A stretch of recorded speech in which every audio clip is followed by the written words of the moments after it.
Mishima is dead.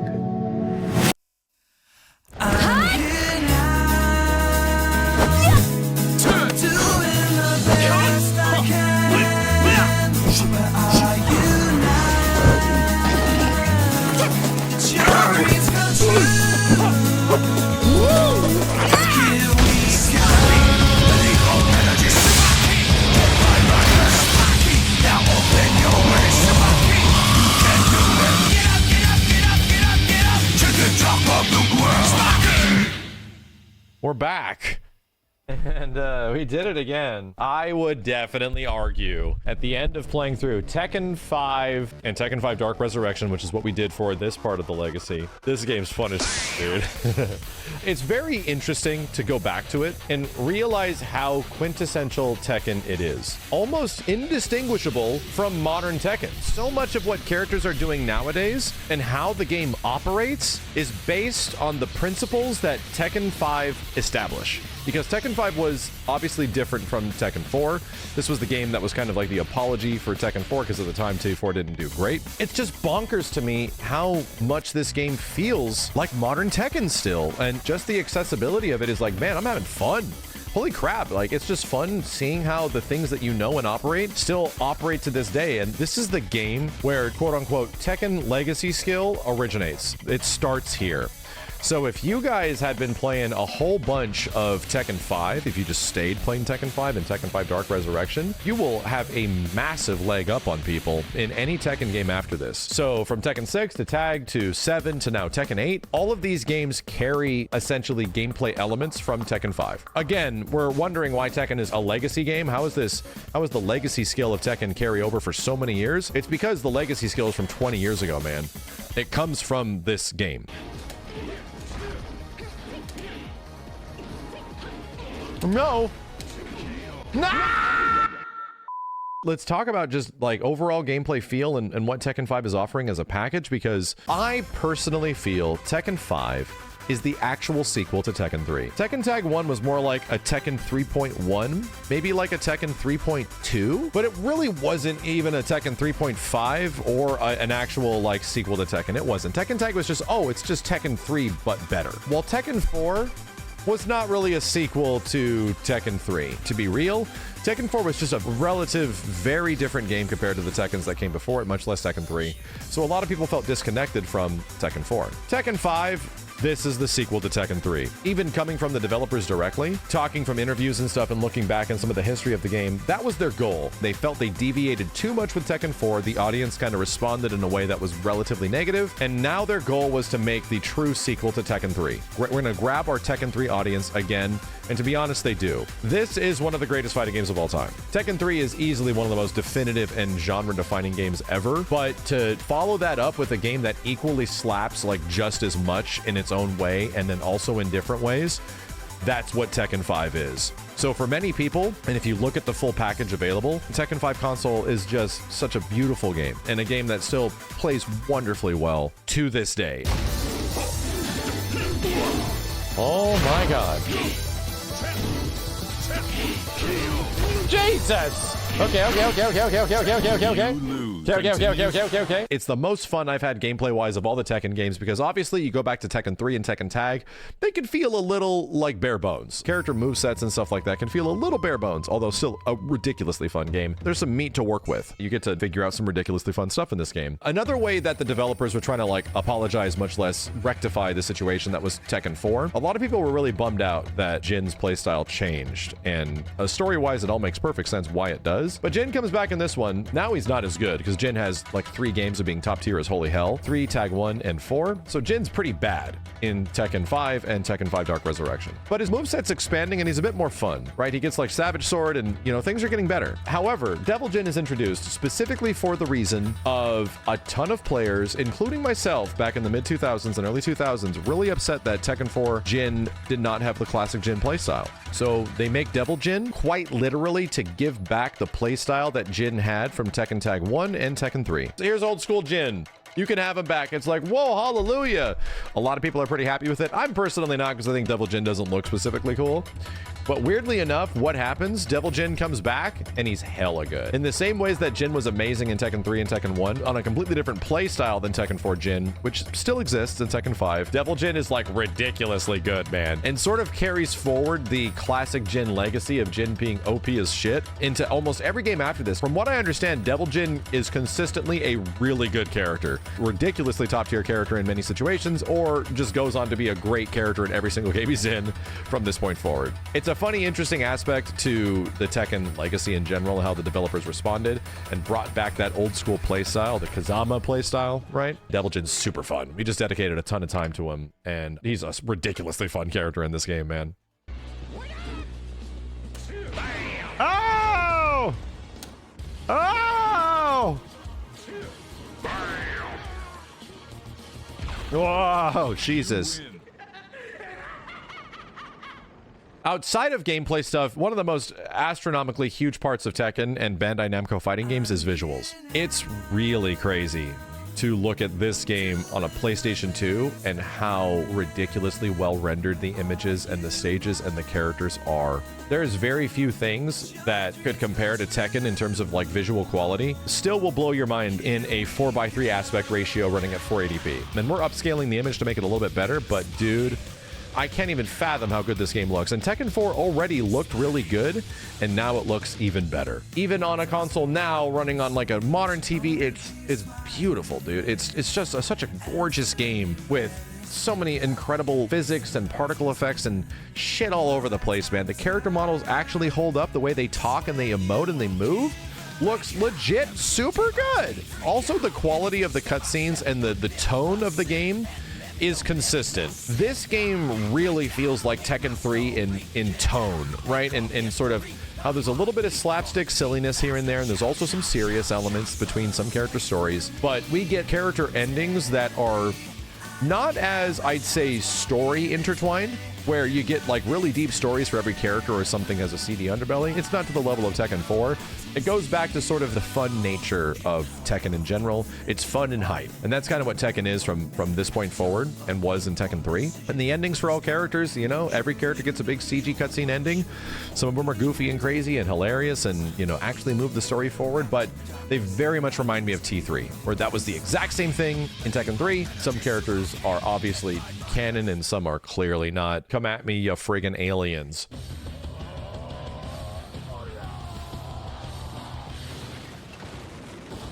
So the endings in this one very much remind me of Tekken 3 endings. Yeah. Anytime, any place.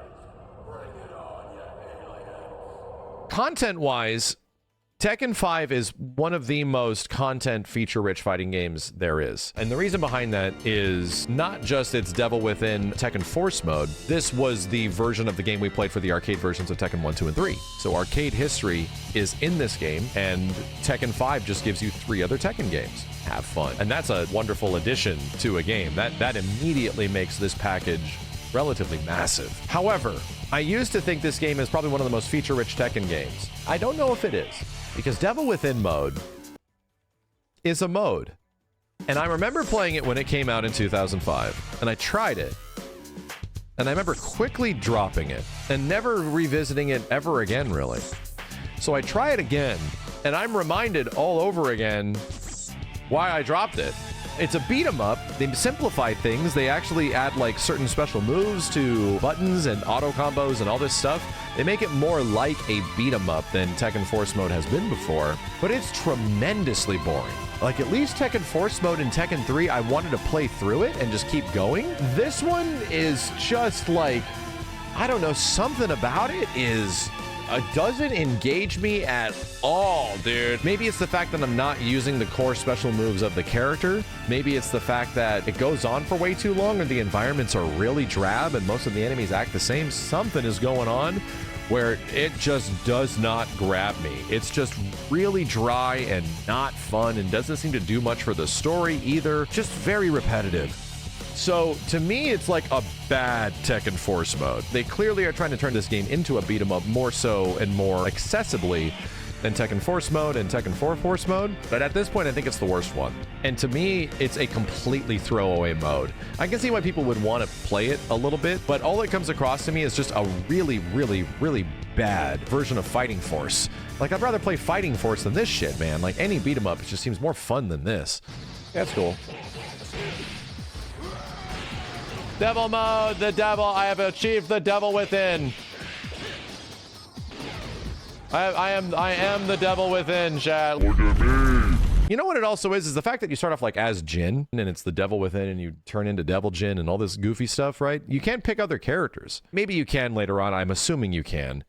I just don't have the personal investment to play any more of it. And that's where I start to realize Tekken 5 is missing out a little bit. Tekken 5 does not have like a bowling mode. It doesn't have a traditional Tekken Force mode, a Tekken Ball mode. It sort of has this big dedicated Devil Within mode.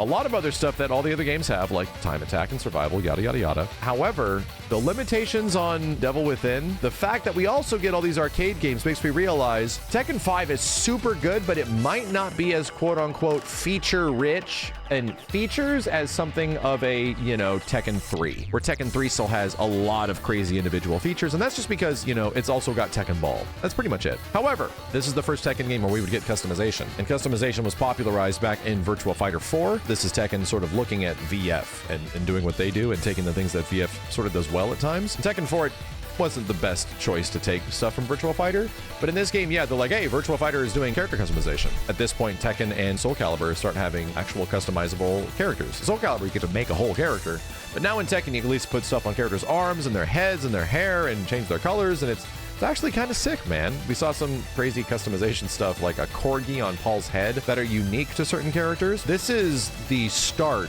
of what is now another quintessential element of Tekken. Every game from this point forward is going to have character customization, varying degrees and levels to it, where it's an expectation from fans of having your goofy ass looking Tekken character that is going to have angel wings and they float off when you kill them. Do it, you piece of shit! Do it! Oh, God, okay. Yeah, commit to the whole thing, you big idiot. I feel like that right now. That started in this game, and that's a big part of it, man. It's a big element that is not an easy thing for any of the Tekken games, much less any of these games going forward, but they all have it. And now there's an expectation with Tekken games that, oh, the next game's gotta have this, the next game's gotta have that. That was essentially set up from Tekken 5, where now these things are now standard in Tekken. And because Tekken 5 is the foundation of what is modern Tekken games, it is the foundation of 6, Tag 2, 7, and 8, there's an expectation raised because Tekken 5 is so good. And it goes on to sell ridiculously well. And it is a beloved game. It is not the absolute must-have, I think, of the PS2. It's a very popular game, but I think obviously Tekken 3 at this point was the shining beacon. Nothing will ever become as viral as Tekken 3, right? Nothing will ever reach Tekken 3 sales and virality. Overall, it does feel like a true sequel to Tekken 3. And one of the biggest reasons for that is also the music. I avoided specific songs while we were looking at the track list just to like go over some songs that I might not remember, and then I'm immediately reminded, oh, this song's great. And then I started going and actually playing the bangers of the Tekken 5 soundtrack, and they're just incredible, dude. Not to mention Tekken 5 has, in my opinion, like the greatest character select theme ever. It's one of the best ones ever made for a fighting game. It feels like it has the spirit of Tekken 3 music, just obviously modernized and evolved. Another element of Tekken 3 that feels like Tekken 5 has moved forward, and it's quite literally evolved from the previous game. Yes. Yeah. Way better. Yeah. Oh my god. Jesus Christ. 10 out of 10. Yeah. It's a 10 out of 10. What just happened? It's fucking Tekken 5 character select, man. I'm lost, man. I also really dig the last boss. I also kind of love Jinpachi, the grandfather, right? The great-grandfather of Jin is now some psycho bad guy. He's a fun boss fight. We've done a boss range of him in the past. He's very enjoyable and kind of wild and crazy. So Devil Grandpa, I think, is a fun last boss, even more so than the stuff they were setting up in Tekken 4 and even Ogre and True Ogre and all this goofy stuff, right? Outside of that, Tekken 5 doesn't end there, because there are several different versions of the game for good reasons. The game's busted. Nina's insanely top tier. She's just a really goddamn good Tekken character, but Steve Fox is actually fucked up. And Steve's Infinite is hilariously easy. I got the notations for it, and I kid you not, in the first 30 seconds, I actually started landing it, and I was like,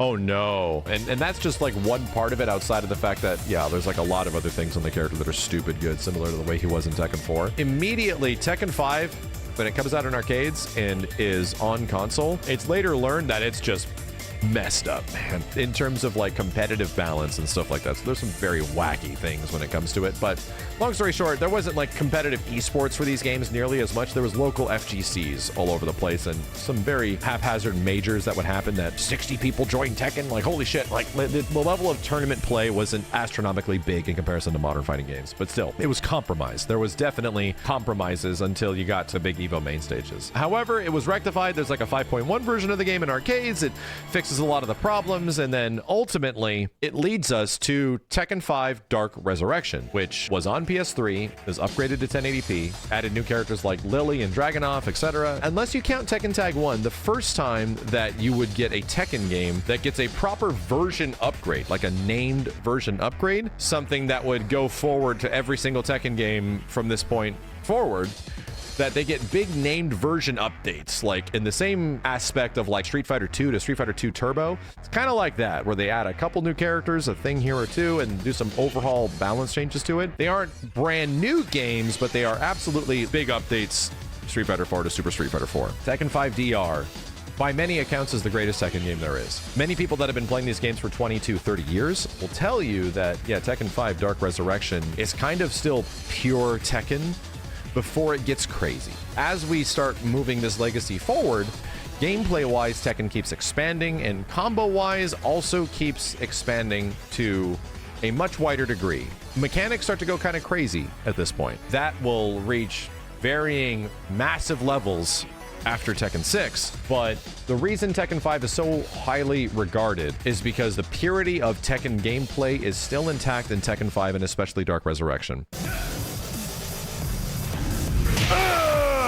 Zap him in the face! Fun. Choke his ass now. Lift him and choke him. We kind of mentioned this throughout some of the games in the Tekken Legacy, which are some of the classic Tekken games you can actually go back and play, because it seems kind of infrequent. You'd find people that, oh, let's just, you know, hey, guys, let's fire up Tekken 4. Let's just play a whole bunch of Tekken 4. Guys, let's just fire up a whole bunch of Tekken 2 or Tekken 1. Maybe not so much. You'll find some audiences for Tekken 3 and especially Tekken Tag 1. But Tekken 5 DR, anybody that is like a Tekken player for a long time will just, we can play Tekken 5 DR, no problem. You can easily get them to fire up this game nowadays, and it'll still age like it'll age beautifully. This is where like footsies and movement and all of this shit is just like super top tier. Movement in this game is crazy. And if you go back and watch some competitive Evo matches and stuff of Tekken 5 DR, it still looks amazing, dude. Once again, the quintessential standard of what Tekken is. So that's what we can thank Tekken 5 for. This is the game that set us up for great future Tekken games. This is the game that set us up for a gameplay style and a visual style and overall tone that every Tekken game kind of feels kind of similar from this point forward. Is that good? Is that bad? That's kind of up in the air, whether or not you think that Tekken's legacy skill is sort of a problem. But it also contributes to the fact that it's an impressive game. From this point forward, Tekken is truly a really impressive game to be good at, because the foundation now has been set. So as we continue this legacy, it's about to get crazier and crazier and crazier as we reach the point where it's like, oh man, Tekken will never get as big as it was back in Tekken 5 and Tekken 3. It's eclipsed, and it's just going to be varying levels of success from this point forward. There's no way it'll possibly hit those highs again, right? I mean, right? Did I just fall off the...